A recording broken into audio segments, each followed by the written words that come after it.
একটা অন্ধকার রাতে গ্রামের পথ ধরে ছুটে চলছিল এক রহস্যময় মানুষ। তার নাম ছিল রফিক, একজন কুখ্যাত ডাকাত। চারপাশে তার নাম শুনলেই মানুষ ভয়ে কেঁপে উঠত।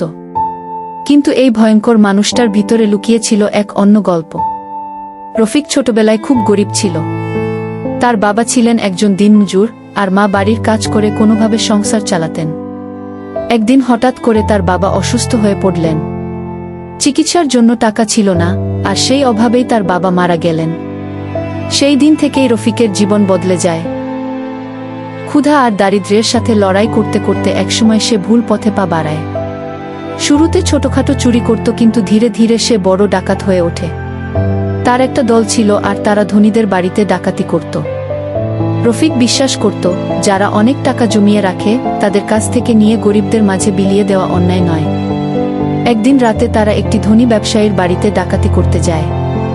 বাড়িটা ছিল বড় আর পাহারাও করা, কিন্তু রফিক আর তার দল খুব চতুর ছিল। তারা চুপি চুপি ভিতরে ঢুকে পড়ে। সবকিছু ঠিকঠাকই চলছিল, হঠাৎ রফিক একটি ঘর থেকে কান্নার শব্দ শুনতে পেল। সে ধীরে ধীরে দরজা খুলে ভিতরে ঢুকে দেখে একটি ছোট মেয়ে বিছানায় বসে কাঁদছে। মেয়েটির হাতে ছিল একটি পুরনো ছবি। রফিক নরম গলায় জিজ্ঞেস করল, কাঁদছো কেন? মেয়েটি বলল, আমার মা অসুস্থ, বাবা ডাক্তার আনতে গেছে, কিন্তু অনেক টাকা লাগবে। আমি ভয় পাচ্ছি মা যদি মারা যায়। এই কথা শুনে রফিক থমকে গেল। তার নিজের মায়ের কথা মনে পড়ে গেল। সেই একই অসহায়তা।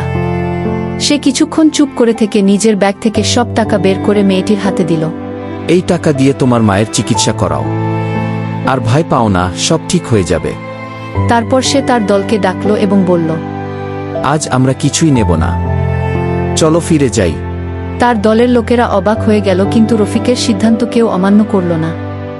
সেই রাতটাই রফিকের জীবনের মোড় ঘুরিয়ে দিল। সে বুঝতে পারল, ডাকাতি করে মানুষকে কষ্ট দেওয়া কোনো সমাধান নয়।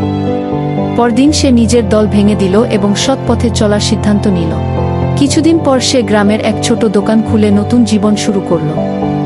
মানুষ প্রথমে তাকে বিশ্বাস করতে চায়নি, কিন্তু ধীরে ধীরে তার পরিবর্তন দেখে সবাই তাকে গ্রহণ করে নেয়। রফিক আর কখনো ডাকাতি করেনি, বরং সে গরিব মানুষদের সাহায্য করতে শুরু করল।